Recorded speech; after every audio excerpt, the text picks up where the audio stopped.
एक दिन हजरत मोहम्मद सल्लल्लाहु अलैहि वसल्लम ने अपनी बेटी हजरत फातिमा रजी अल्लाहु अन्हा को बुलाया और कहा, फातिमा, मदीना में एक लकड़हारे की पत्नी रहती है। वह ऐसा एक काम करती है जिसकी वजह से वह तुमसे पहले जन्नत में जाएगी। ये सुनकर फातिमा ने हैरानी से कहा, अब्बा जान, ये कैसे हो सकता है?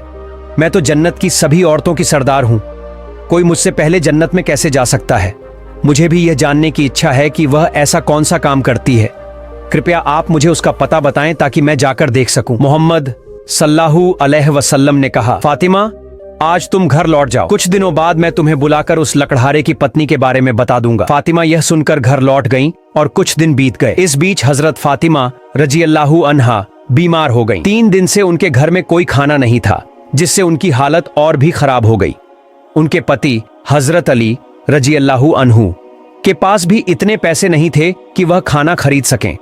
3 दिन के बाद हजरत फातिमा ने हजरत अली से कहा, प्यारे शौहर, आपको याद होगा कि अब्बा जान ने हमारी शादी के वक्त यह कपड़ा मुझे तोहफे में दिया था।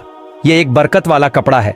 मेरा दिल नहीं चाहता कि इसे बेचूं, लेकिन घर में खाने को कुछ भी नहीं है, इसलिए आप इस कपड़े को बाजार में बेचकर खाना ले आइए। हजरत अली कपड़े को लेकर बाजार चले गए। उन्होंने कई लोगों को कपड़ा दिखाया, लेकिन क्योंकि कपड़ा पुराना था, कोई भी उसे खरीदने में दिलचस्पी नहीं दिखा रहा था। इससे हजरत अली बहुत परेशान हो गए।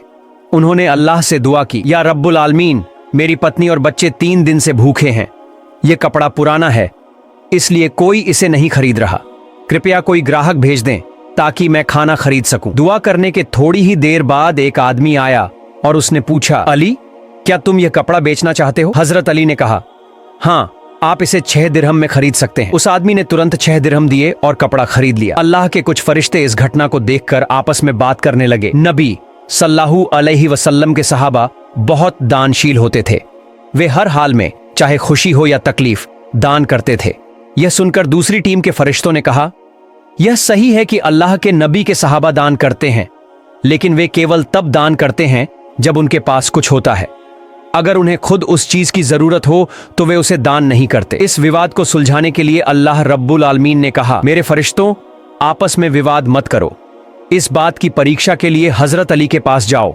उन्होंने 6 दिरहम में एक कपड़ा बेचा है और उन्हें इन 6 दिरहम की बहुत जरूरत है। अब जाकर उनसे वही 6 दिरहम मांगो और देखो कि क्या वह तुम्हें देते हैं या नहीं।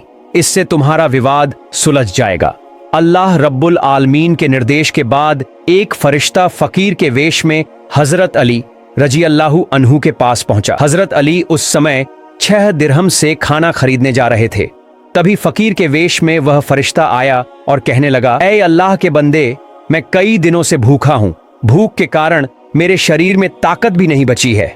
अल्लाह के नाम पर मुझ पर रहम करो और मुझे कुछ मदद दे दो ताकि मैं खाना खरीदकर अपनी भूख मिटा सकूं। फकीर की इस विनती को सुनकर हजरत अली रजी अल्लाहु ताला अन्हु सोचने लगे, ऐ अल्लाह, 3 दिन से मेरी पत्नी और बच्चे भूखे हैं। 3 दिन बाद मेरी पत्नी फातिमा ने मुझे एक कपड़ा दिया ताकि उसे बेचकर मैं उनके लिए खाना खरीद लाऊं, लेकिन अब अल्लाह का एक असहाय बंदा मुझसे भीख मांग रहा है। अब मैं क्या करूं? क्या मैं अपनी पत्नी और बच्चों के लिए खाना खरीदूं या इस फकीर को दान कर दूं? आखिरकार उन्होंने यह फैसला किया कि वे यह धन फकीर को दान कर देंगे। उन्होंने सोचा, अल्लाह मेरा सर्वोत्तम संरक्षक है। इस फकीर को मैं 6 दिरहम दान कर देता हूं और अल्लाह रब्बुल आलमीन मेरे लिए बेहतर व्यवस्था करेंगे। फिर उन्होंने वह 6 दिरहम उस फकीर को दान कर दिए। इसके बाद हजरत अली चिंतित और परेशान मन से आगे बढ़ने लगे। इतने में एक व्यक्ति लाल घोड़ा लेकर उनके सामने आया। उसने हजरत अली से कहा, हे शेरे खुदा अली, क्या आप मुझसे यह लाल घोड़ा खरीदना चाहते हैं? हजरत अली ने कहा, मैं यह घोड़ा आपसे कैसे खरीदूं? मेरे पास कोई पैसा नहीं है। उस व्यक्ति ने कहा, हे शेरे खुदा, मैं यह घोड़ा आपको उधार में बेच दूंगा। आप इसे लेकर व्यापार कीजिए और जब लाभ हो तो मुझे मेरी कीमत चुका दीजिए। हजरत अली ने सोचा, चूंकि वह मुझे उधार में घोड़ा बेच रहा है, इसे लेने में कोई समस्या नहीं होनी चाहिए। फिर उन्होंने पूछा, आप इस घोड़े की कीमत कितनी मांग रहे हैं? उस व्यक्ति ने कहा, मैं यह घोड़ा आपको 100 दिरहम में बेच रहा हूं। हजरत अली ने 100 दिरहम के बदले वह घोड़ा खरीद लिया और उसे बेचने के लिए बाजार में ले गए। बाजार में एक व्यक्ति उनके पास आया और पूछा, हे शेरे खुदा, क्या आप यह घोड़ा बेचना चाहते हैं? हजरत अली ने कहा, भाई, मैं यह घोड़ा बेचने के लिए ही बाजार में लाया हूं। उस व्यक्ति ने पूछा, आप इसे कितने दिरहम में बेचेंगे? हजरत अली ने अपनी ओर से कोई कीमत न लगाते हुए कहा, आप इसे कितने दिरहम में खरीद सकते हैं? उस व्यक्ति ने कहा, मैं इसे 160 दिरहम में खरीदना चाहता हूं। हजरत अली ने सोचा, मैंने यह घोड़ा 100 दिरहम में खरीदा था और वह मुझे 160 दिरहम देना चाहता है, इससे मुझे 60 दिरहम का लाभ होगा। हजरत अली ने कहा, भाई मैंने यह घोड़ा तुम्हें 160 दिरहम के बदले बेच दिया। उस व्यक्ति ने 160 दिरहम देकर घोड़ा खरीद लिया। हजरत अली ने उस व्यक्ति को 100 दिरहम चुकाए जिससे उन्होंने घोड़ा खरीदा था और उनके पास 60 दिरहम बच गए। उन्होंने 6 दिरहम अल्लाह की राह में दान किए थे।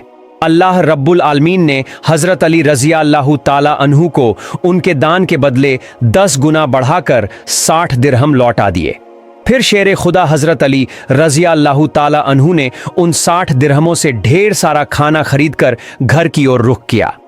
जब वे ढेर सारे खाने के साथ घर लौटे तो हजरत फातिमा रज़िया अल्लाहु ताला अन्हा ने उनसे पूछा, हे अली, मैंने तुम्हें जो कपड़ा बेचने के लिए दिया था उसकी कीमत से तो इतना सारा खाना खरीदना संभव नहीं है, फिर तुमने इतना सारा खाना खरीदने के लिए पैसा कहां से पाया? पहले मुझे यह बात बताओ, फिर ही तुम घर के अंदर आ सकोगे। हजरत अली ने मुस्कुराते हुए जवाब दिया, फातिमा, तुम्हारा शौहर हजरत अली कभी भी किसी गलत तरीके से पैसा नहीं कमाएगा। मैंने जो पैसे कमाए हैं वे पूरी तरह से वैध तरीके से कमाए गए हैं, इसलिए इसमें तुम्हें शक करने की कोई जरूरत नहीं है। हजरत फातिमा रज़िया अल्लाहु ताला अन्हा ने यह सुनकर संतोष व्यक्त किया। एक दिन हजरत फातिमा रज़िया अल्लाहु ताला अन्हा ने हजरत मोहम्मद रसूलुल्लाह सल्लल्लाहु अलैहि वसल्लम से कहा, या रसूलुल्लाह, मुझे किसी नेक महिला का पता बताएं जिसकी वजह से वह मुझे पहले जन्नत में दाखिल होगी। तब रसूलुल्लाह सल्लल्लाहु अलैहि वसल्लम ने फरमाया, फातिमा, वह लकड़हारा और उसकी पत्नी एक निर्जन जंगल में रहते हैं, तुम वहां जाकर उनसे मुलाकात कर सकती हो। रसूलुल्लाह सल्लल्लाहु अलैहि वसल्लम से उस लकड़हारे की पत्नी का पता मिलने के बाद हजरत फातिमा रज़िया अल्लाहु ताला अन्हा उनसे मिलने के लिए रवाना हो गईं। जब वे लकड़हारे के घर पहुंची तो उन्होंने सलाम किया और कहा, क्या घर में कोई है? मैं नबी की बेटी हजरत फातिमा हूं, क्या मैं घर के अंदर आ सकती हूं? अंदर से आवाज आई, मैं परम सौभाग्यशाली हूं कि मेरे घर में नबी की बेटी हजरत फातिमा आई हैं। आप बताएं कि आपने मेरे घर में आने का क्या कारण बताया? हजरत फातिमा ने कहा, मैं आपसे मिलना चाहती हूं, कृपया मुझे अंदर आने दें। लकड़हारे की पत्नी ने कहा, हे अल्लाह के नबी की बेटी, आप तो जन्नत की सरदारनी हैं, आपसे मिलने की मेरी गहरी इच्छा है, लेकिन फिर भी मैं आपको घर में आने की अनुमति नहीं दे सकती क्योंकि यह मेरे पति का घर है और मैं अपने पति से बिना अनुमति के किसी भी इंसान को घर में आने की इजाजत नहीं दे सकती। कृपया आप कल आइए, मैं अपने पति से आपकी अनुमति लेकर रखूंगी। अगर मेरे पति अनुमति देंगे तभी मैं आपको घर में प्रवेश करने की अनुमति दे सकूंगी। लकड़हारे की पत्नी से यह सुनने के बाद हजरत फातिमा रज़िया अल्लाहु ताला अन्हा घर लौट गईं। अगले दिन जब हजरत फातिमा रज़िया अल्लाहु ताला अन्हा लकड़हारे की पत्नी से मिलने के लिए घर से बाहर निकली तो हजरत हसन रज़िया अल्लाहु ताला अन्हु ने उन्हें गले लगाते हुए कहा, अम्मा जान, आप कल कहाँ गई थीं? मैं आपको खोज नहीं पा रहा था। अम्मा जान, जहां आप जा रही हैं कृपया मुझे भी अपने साथ ले चलें। हजरत फातिमा रज़िया अल्लाहु ताला अन्हा ने अपने बड़े पुत्र हजरत हसन को अपने साथ लिया। इसके बाद वे लकड़हारे की पत्नी के घर पहुंची। उन्होंने सलाम देते हुए कहा, घर में कोई है? मैं नबी की बेटी फातिमा हूं और मेरे साथ मेरा बड़ा पुत्र हसन है, क्या मैं घर के अंदर आ सकती हूं? अंदर से लकड़हारे की पत्नी ने आवाज दिया, आपसे मिलने की मेरी इच्छा है। मैंने कल आपके बारे में अनुमति ली, लेकिन मैं आपने के बड़ा पुत्र हसन के बारे में अनुमति नहीं लिया। मैं आपको घर में प्रवेश करने की अनुमति दे सकती हूँ, लेकिन आपके पुत्र हसन को अनुमति नहीं दे सकती। कृपया आप कल आइए, आपके पुत्र हसन के बारे में अपने पति से अनुमति लेकर रखूंगी। लकड़हारे की पत्नी से यह सुनकर हजरत फातिमा रज़िया अल्लाहु ताला अन्हा फिर से घर लौट गई। अगले दिन जब वह लकड़हारे की पत्नी से मिलने के लिए फिर से निकलने वाली थी तब उनके छोटे पुत्र हजरत हुसैन रज़िया अल्लाहु ताला अन्हु ने उन्हें गले लगाते हुए कहा, अम्मा जान, आप 2 दिनों से कहां जा रहे हैं? मैं आपको नहीं खोज पा रहा हूं, आज आप मुझे भी साथ ले चले। हजरत फातिमा रज़िया अल्लाहु ताला अन्हा ने तब अपने दोनों पुत्र हजरत हसन और हुसैन को अपने साथ लेकर फिर से वह लकड़हारे के घर की ओर चल पड़े। बाहर से उन्होंने सलाम देकर कहा, घर में कोई है? मैं नबी की बेटी फातिमा हूं और मेरे साथ मेरे दोनों पुत्र हसन और हुसैन हैं। लकड़हारे की पत्नी ने अंदर से आवाज दी, हे नबी की बेटी फातिमा, आपसे मिलने की इच्छा मेरे मन में है। कल मैंने आपके और आपके बड़े बेटे हसन के बारे में अपने पति से अनुमति ले ली थी, लेकिन आपके छोटे बेटे हुसैन के बारे में मैंने कोई अनुमति नहीं ली है। कृपया आज भी लौट जाएं और कल आइए। कल मैं आप तीनों के बारे में अनुमति ले लूंगी। लकड़हारे की पत्नी की यह बात सुनकर हजरत फातिमा रज़ियल्लाहु ताला अन्हा फिर से घर लौट गई। अगले दिन जब हजरत फातिमा रज़ियल्लाहु ताला अन्हा लकड़हारे की पत्नी के घर गईं, तब लकड़हारे की पत्नी ने उन्हें घर में प्रवेश करने की अनुमति दे दी। हजरत फातिमा रज़ियल्लाहु ताला अन्हा घर में प्रवेश करते ही देखती हैं कि लकड़हारे की पत्नी पानी लेकर बैठी है। उन्होंने पूछा, हे बहन, तुम यहाँ पानी लेकर क्यों बैठी हो? लकड़हारे की पत्नी ने उत्तर दिया, मैं अपने पति के लिए तैयार रहती हूँ ताकि जैसे ही उन्हें पानी की आवश्यकता हो मैं तुरंत उन्हें दे सकूं। यही कारण है कि मैं पानी लेकर बैठी हूँ। हजरत फातिमा रज़ियल्लाहु ताला अन्हा इस समर्पण को देखकर हैरान रह गईं। फिर वह कुछ नहीं बोली और नबी करीम सल्लल्लाहु अलैहि वसल्लम के पास लौट गईं। रसूलुल्लाह सल्लल्लाहु अलैहि वसल्लम ने फातिमा से पूछा, फातिमा, क्या तुम उस लकड़हारे की पत्नी से मिली? फातिमा ने उत्तर दिया, अब्बा जान, मैं उससे मिली हूं।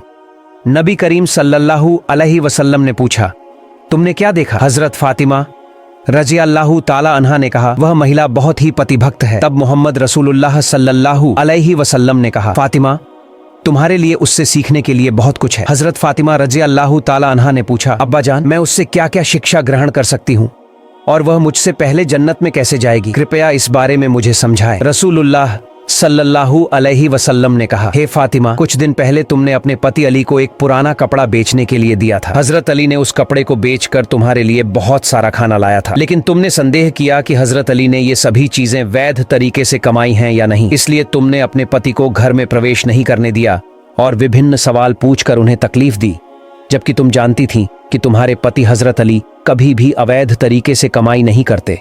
हे फातिमा, जब तुमने अली को वह कपड़ा बेचने के लिए दिया तो हजरत अली उसके लिए कोई खरीदार नहीं ढूंढ पा रहे थे।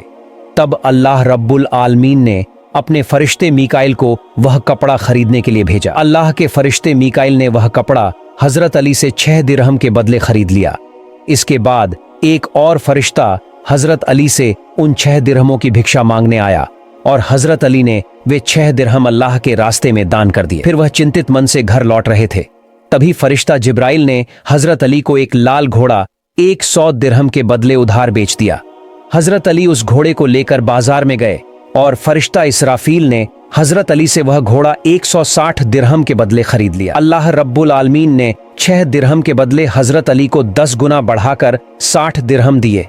उसी पैसे से हजरत अली ने तुम्हारे लिए बहुत सारा खाना खरीदा था। हे फातिमा, सुनो, जिस कपड़े को हजरत अली ने बेचा था, अल्लाह रब्बुल आलमीन ने उस कपड़े को जन्नत में सुरक्षित रखा है, और जिस घोड़े से हजरत अली ने कारोबार किया था वह घोड़ा भी अल्लाह रब्बुल आलमीन ने जन्नत में सुरक्षित रखा है। कल क़यामत के दिन जब तुम जन्नत में प्रवेश करोगी तब तुम उस घोड़े पर बैठी होगी और वह कपड़ा घोड़े की लगाम बनेगा।